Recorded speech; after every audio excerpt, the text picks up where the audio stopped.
आपण पाहणार आहे आज महाधिवक्ता. राज्याचा जो महाधिवक्ता असते तो पाहणार आहे.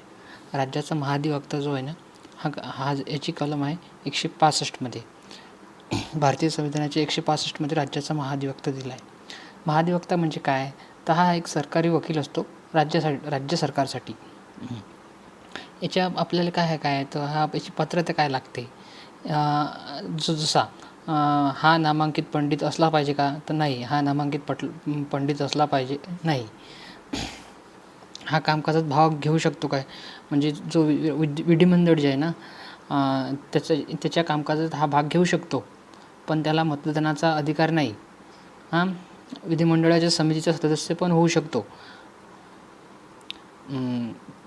त्याला घटनेतून काढण्याची जी पद्धत आहे ना, ते आपल्या संविधानामध्ये दिलेली नाही आहे.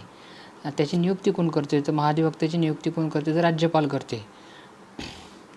तर त्याच्या अंगी कोणती पात्रता असावी, महाधिवक्तेच्या अंगी हायकोर्टाची न्यायाधीशाला जी पात्रता लागते ते असावी. म्हणजे जसे की 10 वर्ष त्याने वकिली केलेली असावी, किंवा 10 वर्ष त्यांनी न्यायिक पदावर असावा.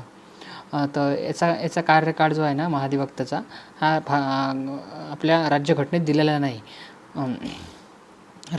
दिलेला नाही. कारण हे जे पद आहे हे राज्यपालाच्या मर्जीवर अवलंबून असते. तर त्याचं वेतन वगैरे सर्व राज्यपाल ठरवते. आणि जे विधिमंडळ सदस्यांना जे सर्व विशेष अधिकार असते ना, विशेष अधिकार ते याला मिळतात. हे महाधिवक्ता आहे.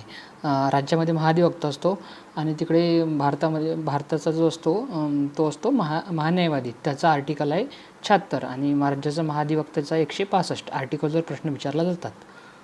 थँक्यू.